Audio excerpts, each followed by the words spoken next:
Yeah, writer's block. I'm Erik Kuselias in for Bill. What a show we have for you. Bismack Biyombo will tell you who he'd pick first in an NBA All-Star draft. It's not LeBron. It's not KD. It's not Giannis. We'll get into that with him. Plus, we'll go inside the numbers of the NBA All-Star game. Why 10 is the most important number, and the number you need to know could be your lucky number come NBA All-Star weekend. But let's get this thing started. Let's get the NBA storylines. We call it Two-Word Friday.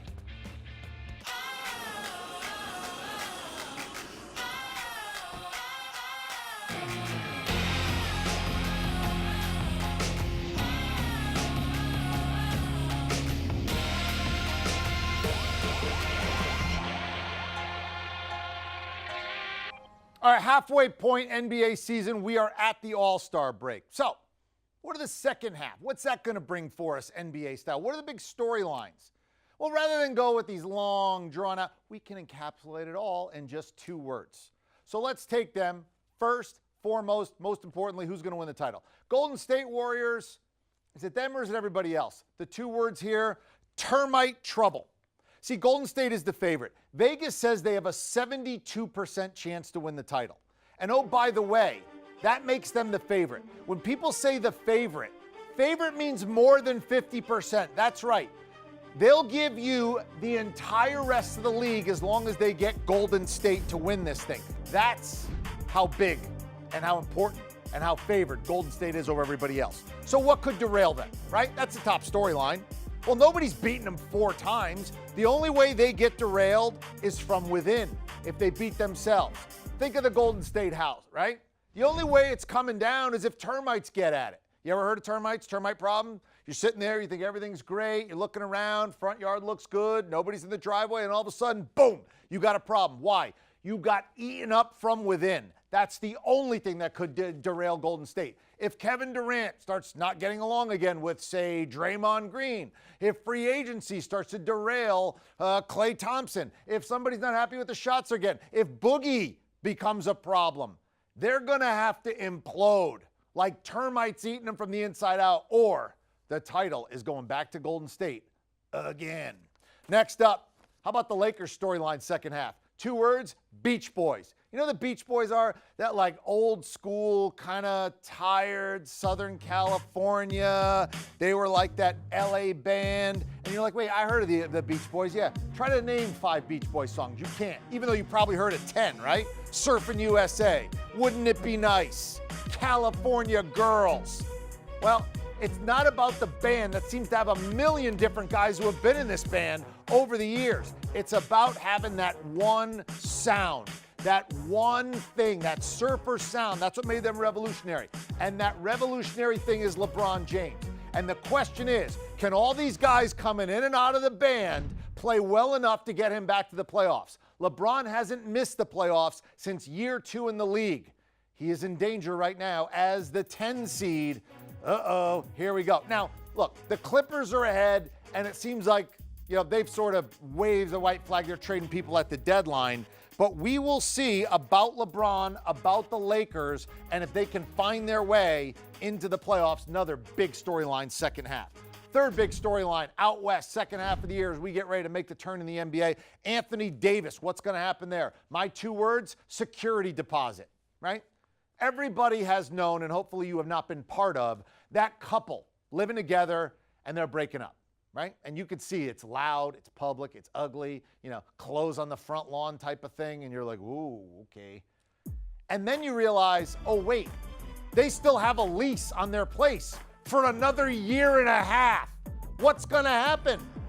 Are they going to move out? They got to stay together. They can't afford to split. They're trying to figure this out. It is no bueno. This is a not good situation.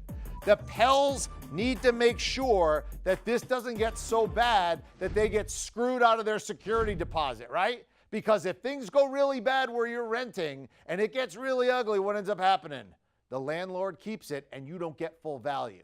The Pels need to get full value. They got to make sure they protect their investment, protect their security deposit. If you're going to trade Anthony Davis, that you get close to 100 cents on the dollar as you possibly can. All right, now let's go east.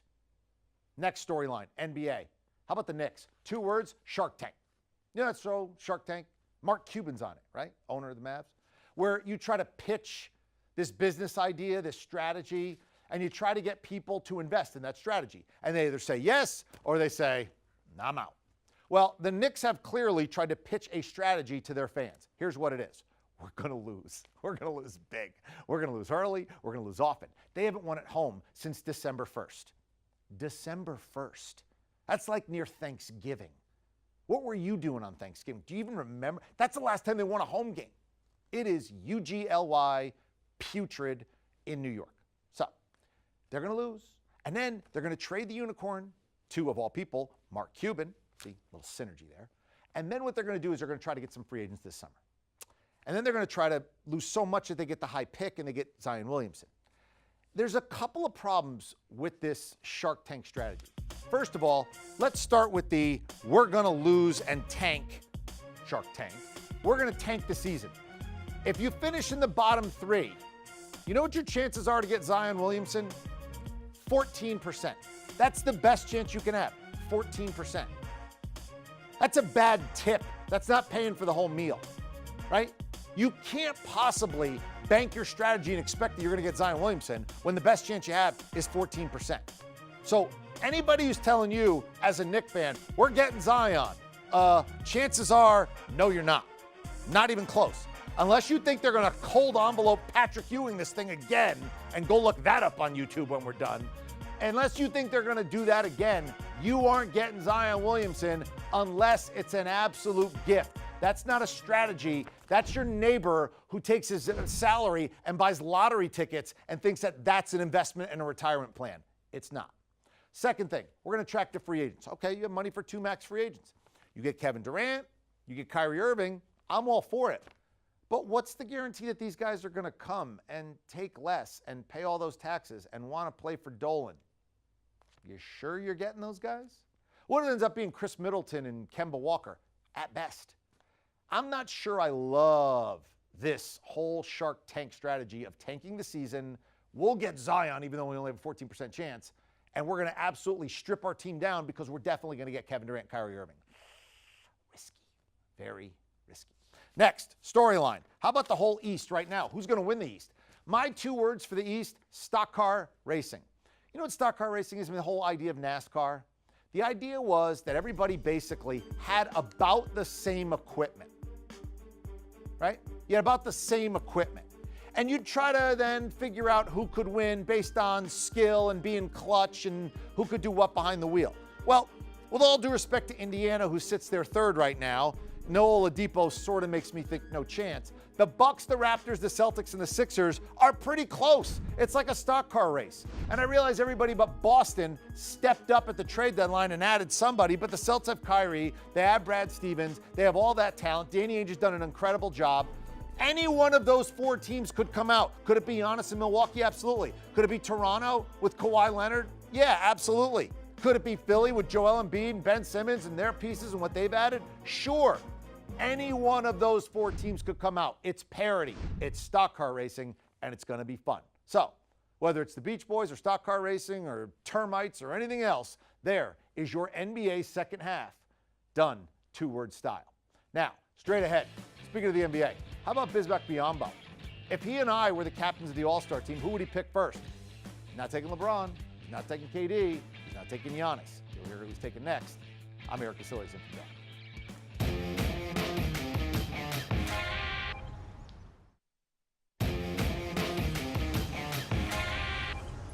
Back in our writer's block, I'm Erik Kuselias sitting in for Bill. And if you're an NBA player, things are pretty good right now. If you're Bismack Biyombo, things are really good right now. He's in Charlotte, doing well, playing really well for his team. And it's All-Star Weekend in the city where he plays. So we say hello and welcome. How are you? Thanks for being with us today and giving us a few minutes. Thank you. Thank you. I'm wonderful. As you said, the whole star is here. We're all excited. The team is doing great. I'm doing great. So can't complain. Thank you for having me. All right, so if you and I were the captains instead of Giannis and LeBron and you had the first pick, who would you have taken? I would have taken Kemba Walker just because he made it. He's my brother. And we hosting the whole star. So, yeah, I would have taken Kemba Walker. All right, if you couldn't take a current teammate, who would you have taken? Yeah. I would have taken Kyle Lowry. He's still one of my best friends. Obviously, LeBron would be among other guys that I would love to have on my team. Now, we know the big names, right? LeBron, Kevin Durant, Giannis. You mentioned Yeah. Kyle Lowry, Kemba Walker. Who's the guy, whether he's an all-star or not, that's better than he gets credit for? A guy that when you show up at the arena, like, man, this is not going to be fun, but he doesn't get a lot of attention. I'll probably say right now Pascal Siakam, as I had a chance to spend a lot more time with him in South Africa and work with him in LA. Obviously, the team is doing good. All the attention is around Kawhi, but I think it's actually bring more to the table than the credit is being given to him. Obviously, his numbers are showing. I just hope he continue like that, so eventually he can at least get the most improved player of the year. You know, it's funny. It's not the first time I've asked somebody that question, and it's not the first time somebody has given me that name and that player in response. You mentioned South Africa. You're a kid from the Congo, and it's an interesting story. At 16, your parents want you to go to college, and you say, just give me a year. Just give me a year to see if I can make this basketball thing work out. I mean, you're making $17 million this year, so, I mean, you can leave it whether you made the right choice or not. But how did that play out? So, I mean, at the beginning as a kid, you face this challenge in your head, and you're like, I can't fail. Like, this is my only way out. And if I ever want to live my dreams, I really got to prove that, this dream of mine is actually, worth something. So, like, going for it, I had to show some progress along the way. But for me, it was also about taking a challenge. I've done that my whole life, taking a challenge, enjoying the challenge in the process. And obviously, I've had great parents that have given me a chance and opportunity to get out there and live like a kid, with a dream and along the way, helping my dreams become reality. I love the diverse perspective that different people bring to any problem or organization or situation. This, for me, is encapsulated when someone asked you if you were afraid of LeBron James. You said, I'm not afraid of LeBron James. I'm afraid of a lion. Have you ever come face to face with a lion? And tell me what that would be like. So before I did a lion, I wanted to work my way up. I went in the Congo. We have a beautiful park, the Virunga Park. I went there to see the gorilla, the wild gorilla, and it was in the wild. I was sitting literally, probably like a feet next to a gorilla, and it was a silverback. And at first I was afraid, and then once you spend a little time, you get used to, you feel good. And then last year I was like, when we were in the playoff, was this thing about I'm not afraid of a lion, which is of a human being afraid of a lion, which was true. And I have to see one face to face and see how it feels like. So I was in South Africa and had a chance to actually spend probably a few hours with the wild lion. And obviously I was in the car, was not outside. and, it's just the way they look at you. The eyes are so firm, and I think to me that's the scary part. And then I asked the guy, if they would have taken a baby lion and put him in a zoo, would he still have the ability to kill somebody? He said, yeah, they're born killer. They're born killer. You can put them in the wild, they will know where to attack a human being. I was like, wow. Respect. That makes sense. There you go. So that's why you're afraid of it. And we're always talking about, like intimidation and presence with LeBron James, and you say the line. The guy who owns the team that you're on had a little bit of a presence and some intimidation. Michael Jordan, who will have his 56th birthday this weekend, an All-Star weekend. You essentially work for him. He's the owner of the team. Yeah. When you've met him and talked to him, what's that been like? And how did you feel in the presence and talking to MJ? Oh man, he has been great. We're gonna celebrate tomorrow for sure. No, tonight is the party. We're all gonna be there. But he has been great. I think to me, he has been more than a mentor. Because when I came in as a rookie, I was trying to find out and figure out, how this NBA life was gonna be for me. Because I go from obviously now making money to making money, but I also have responsibility. And and to him was about the work ethic, which I think was very important, and the lesson about an NBA game. So along the way, like I had to rely on him a lot, especially early in my first few years in the league. And then obviously as you grow, the lesson you have learned early kind of start helping you, and then you get detached a little bit. You're trying to fly on your own. So he's giving you advice, and you're going to his birthday party tonight. What the heck do you get Michael Jordan as a birthday present? Nothing. Just a hug. Good. That's probably all he needs. That's exactly just right. Just a hug and wish him all the best. I don't think there's anything I can get him that will replace all these things you already had and all these things he can afford. So a hug and a handshake and probably a couple shots of tequila. He loves tequila. And yeah. All right, I'm in. Just make me your +1. I'll be there. That'll be terrific. Look, there's a lot of good things right now about being an NBA player, and we've talked about that. What is the best thing about today's NBA player and being an NBA player, and what's the worst thing about being an NBA player in 2019? The best thing about being an NBA player is that we exposed to a lot of things that we never thought we will be exposed to, financially, and all kind of levels. But at the same time, I think the worst thing about being an NBA player right now, we lose the value of a lot of things because now the salary that we make in 1 year, guys back in the day would work the whole career to make that salary. So therefore, we've a lot of us, I include myself in them because we all represent one brand. A lot of us lose sight of things, appreciation of the little things. And I think that's one of the worst things nowadays about being an NBA player. We even forget how to say thank you to certain people. That's when I sit back, those are the little things I get to pay attention to. And I think nowadays that would be one of the worst things. Well said. Here. All right, last one. Second half, Charlotte Hornets. What's the goal? What's the best case scenario for this team this year? The best case scenario is to get to the playoff, and then from there we can figure out the rest. Obviously, we all know the recipe of the playoff. No matter if we're facing number 1 or number 2, number 3, we just got to get to the playoff, and we have to, and we're going to. Well, with your ability to rebound and play defense and Kemba Walker and all the other great players in the team, I'm sure nobody's betting against you. Thank you so much for a few minutes. Really a pleasure to talk to you. It was really a joy. Thank you for having me. I really appreciate you guys. And still to come, NBA All-Star Weekend. Well, the numbers 56 and 10 could be your lucky numbers and the numbers you need to know. That's straight ahead. I'm Erik Kuselias. This is Writer's Block.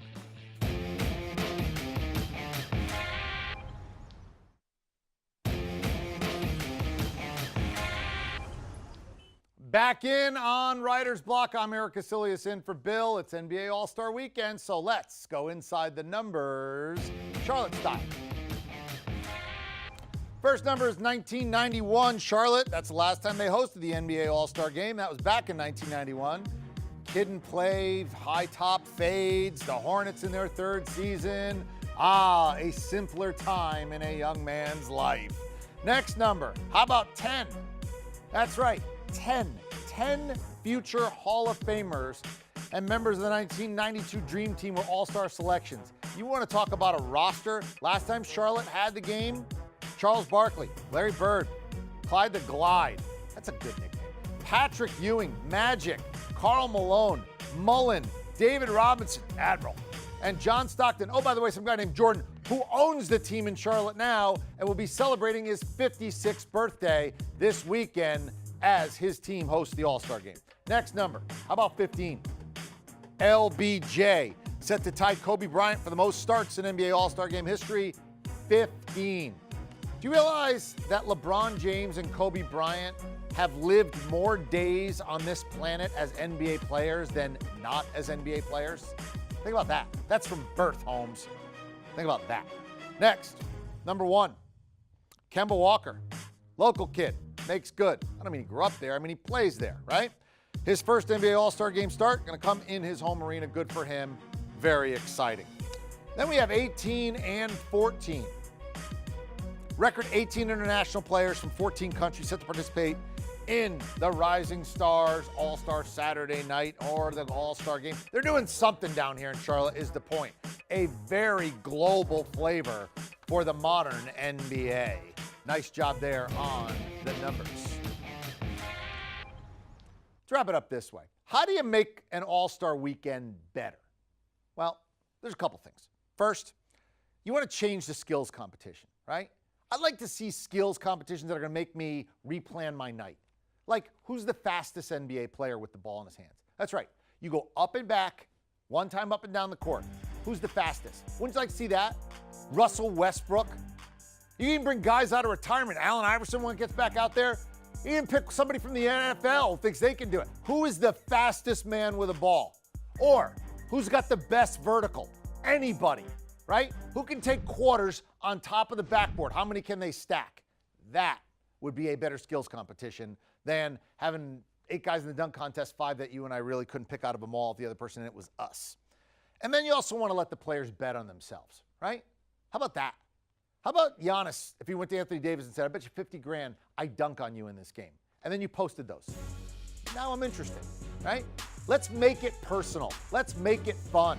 Let's make it rivalry. Because things are better when they matter, right? Things are better when they matter. That's why the preseason isn't as good as the regular season. That's why the regular season isn't as good as the playoffs. Because it's better when things matter. Simple as that. And then finally, there's an old saying they had at a department store called Nordstrom. It's not what we have on the shelves. It's what we don't put on the shelves that makes us Nordstrom. Get rid of a lot of the stuff that makes an All-Star weekend cheesy. Exhibit A, the Celebrity All-Star Game.